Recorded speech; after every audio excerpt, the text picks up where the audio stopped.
You're watching 48 Fastcast. Welcome in, y'all. 7:01 a.m. Thanks for joining us for our Fastcast. We do have some rain out there, some storms also. We were hearing them just a bit earlier here in Huntsville, and they're kind of pushing their way to the northwest, right? Is that correct? Very good. Look at our, here you go, Gina. Following the map. Yeah, come on, time to shine. I'll read what's in the box there. But yeah, kind of a surprise here this morning. The full disclosure, we're really not expecting this coverage of the rain and storms that we've seen so far this morning. Very heavy rainfall, very noisy storms too. A lot of loud thunder, frequent lightning. Things have really toned down, though, over the past probably 60 to 90 minutes or so. Some of you still along and west of I-65 dealing with some light to moderate rain. Lightning counter continues to go down. If you're east of 65, a lot of you actually waking up to mostly dry skies. Now, wet roads, obviously, from the earlier rainfall.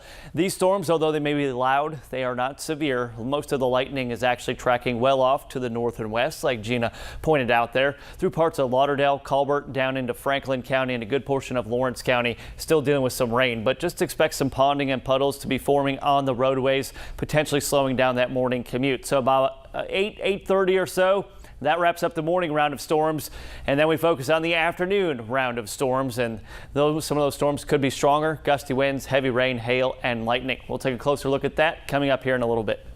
This is your 48 First Alert Road Report, sponsored by Bankston Motorhomes.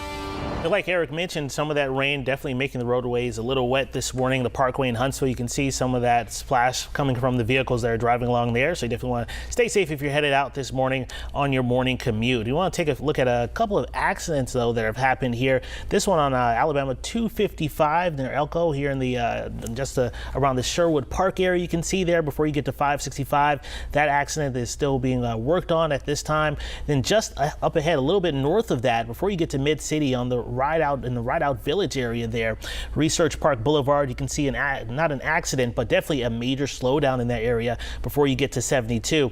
And speaking of 72, out before you get to Athens, the lanes are blocked there on both ways at Shaw Road on 72. So definitely want to make sure that you're staying safe and driving slowly along the roadways today. Drive times right now, Decatur to Huntsville, 25 minutes, Athens to Huntsville, about 33 minutes or so. Gina.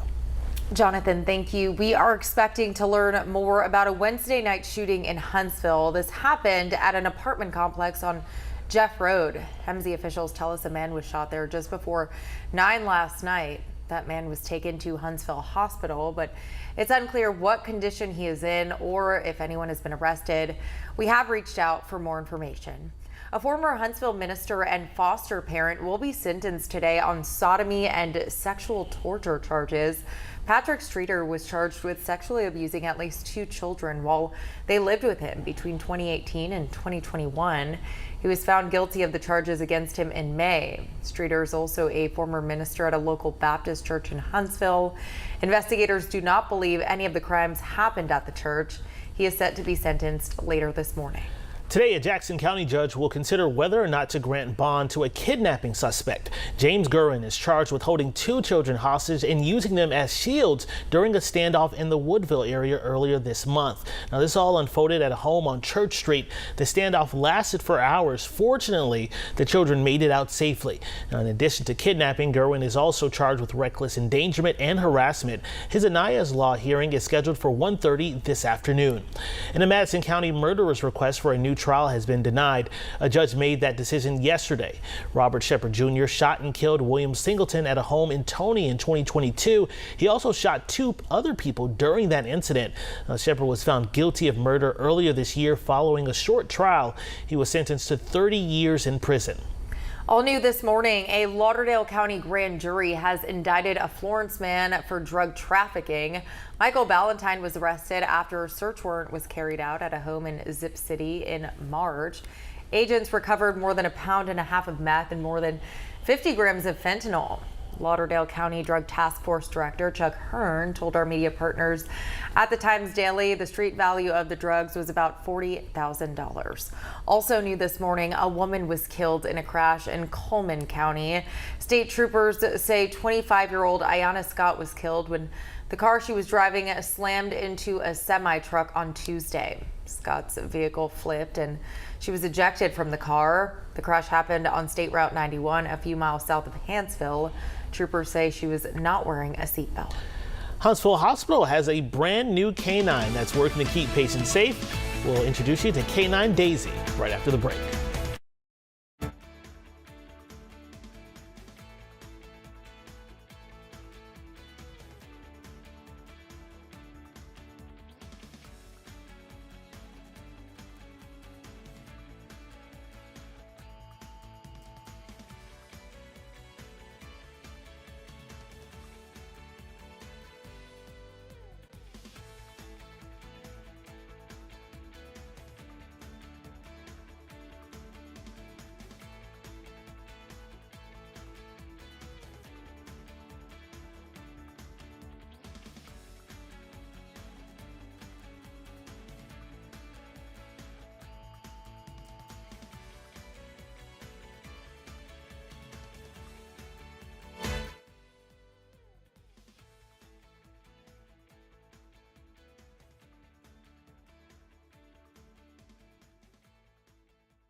Well, welcome back. There's a new dog that's been brought in to help with security at Huntsville Hospital. Yeah, Daisy is a 16-month-old Belgian Malinois, and she is trained to sniff out guns. She's also the first firearm detection canine in an Alabama healthcare setting. So making history. She has been working to keep staff members and patients at the hospital safe for the past 2 months by using her excellent sense of smell to sniff for guns.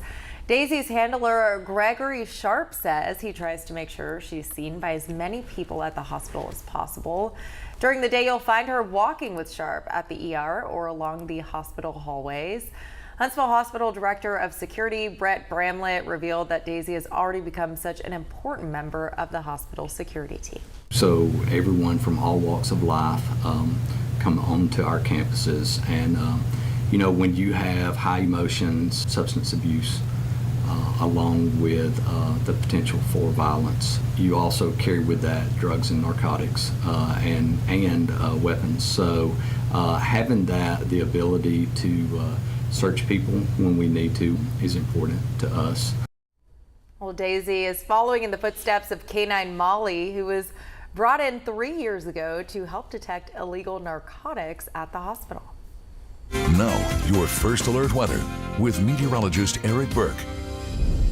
7:08 on a Thursday morning. This rain and some of the storms could be impactful for your morning drive, leading to poor visibility. We've got wet roads. Watch out for ponding and puddles forming too. If you can, maybe just allow a few extra minutes. But seeing some drier skies now east of I-65, with the exception being through parts of Madison into Morgan County, good portion of northern Limestone County up there toward Ardmore, and a lot of the lightning tracking off to the northwest. So the lightning counter continues to go down.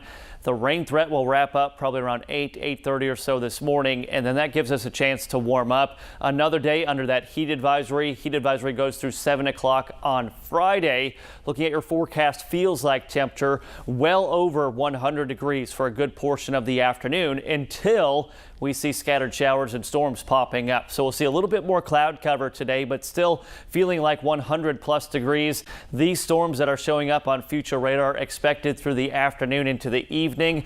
Just like yesterday, your Wednesday, some of these storms can be strong, maybe even severe. Potential for gusty winds, heavy rainfall, frequent lightning, and maybe even some small hail. And that is basically the forecast all the way through the weekend and into the early part of next week. Next week, the week leading up to the 4th of July.